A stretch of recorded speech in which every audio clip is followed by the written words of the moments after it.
اعوذ باللہ من الشیطان الرجیم بسم اللہ الرحمن الرحیم ایود احدکم ان تکون له جنۃ من نخیل واعناب تجری من تحتها الانہار له فیها من کل الثمرات واصابه الکبر وله ذریة ضعفاء فاصابها اعصار فیہ نار فاحترقت كذلك يبين الله لكم الآيات لعلكم تتفكرون آمنت بالله صدق الله مولانا العظیم۔ انتہائی معزز و محترم احباب ذوقار، درس قرآن کی اس مختصر نشست میں آج سورہ البقرہ کی آیت نمبر 266 آپ احباب کے سامنے تلاوت کرنے کا شرف حاصل کیا ہے۔ اللہ رب ذوالجلال ارشاد فرما رہا ہے، ایود احدکم، کیا تم میں کوئی اسے پسند رکھے گا، ان تکون لہ جنۃ، کہ اس کے پاس ایک باغ ہو، من نخیل وعناب، کھجوروں اور انگوروں کا، تجری من تحتی الانہار، جس کے نیچے ندیاں بہتی ہوں، لہو فیہا من کل ثمرات، اس شخص کے لیے اس باغ میں من کل ثمرات، ہر قسم کے پھل ہوں، واصابہ الکبر، اور اسے بڑھاپا آیا، وَلَهُ ذُرِّيَّةٌ ضُعَفَاءُ، اور اس کے ناتواں بچے ہیں، فَأَصَابَهَا إِعْصَارٌ، آیا اس پر ایک بگولا، فیہ نار، جس میں آگ تھی، فاحترقت، تو جل گیا، یعنی وہ باغ جل گیا۔ کذالک، ایسا ہی، یبین اللہ، بیان کرتا ہے اللہ، لکم، تم سے، الآیات، اپنی آیتیں، لعلکم تتفکرون، کہ کہیں تم دھیان لگاؤ۔ کنز الایمان۔ ایود احدکم،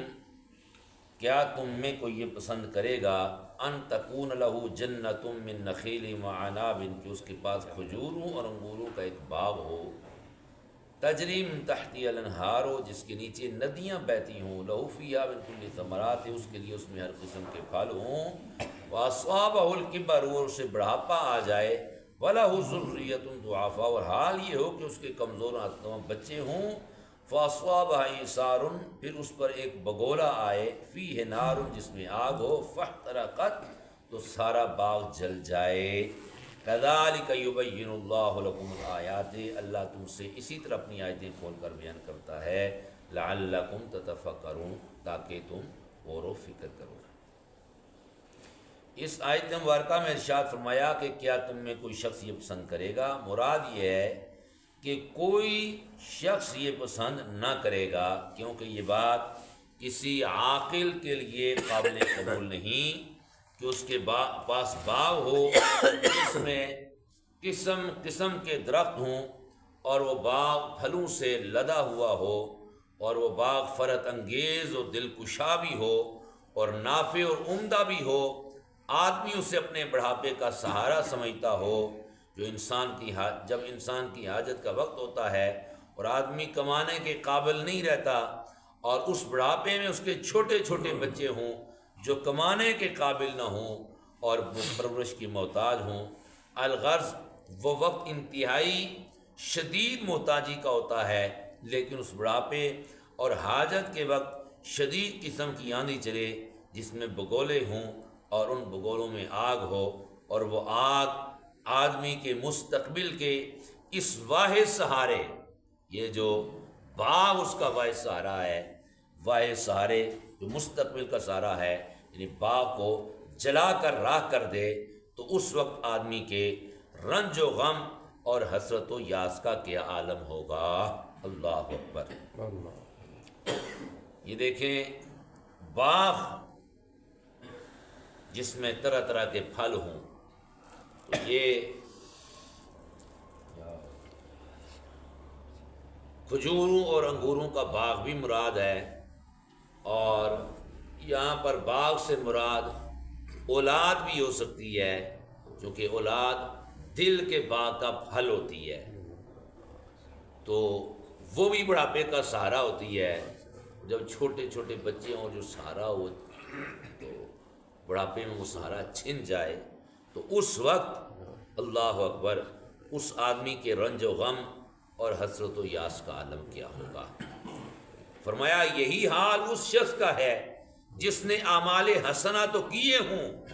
مگر رضا الہی کے لیے نہیں بلکہ ریاکاری کی غرض سے کیے ہوں، اور وہ اس گمان میں ہو کہ میرے پاس نیکیوں کا ذخیرہ ہے، مگر جب شدت حاجت کا وقت یعنی قیامت کا دن آئے تو اللہ تعالیٰ ان اعمال کو نامقبول کر دے، قبول نہ کرے، اس وقت اس کو کتنا رنج اور کتنی حسرت ہوگی۔ اللہ تعالیٰ یہ آیات اس لیے بیان فرماتا ہے تاکہ اے لوگو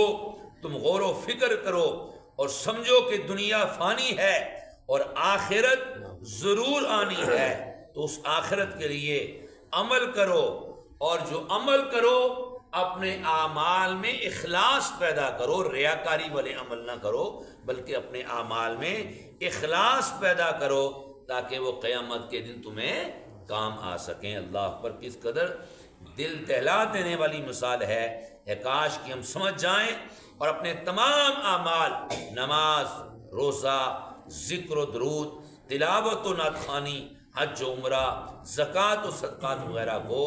ریاکاری کی دباکاری سے ہم بچا لیں اور اپنے آپ کا، اپنے اعمال کا محاسبہ کرنا شروع کر دیں، اور ہر عمل اللہ میں اپنی رضا کے لیے کرنے کی توفیق عطا فرمائے۔ وما توفیقی الا باللہ العلی العظیم۔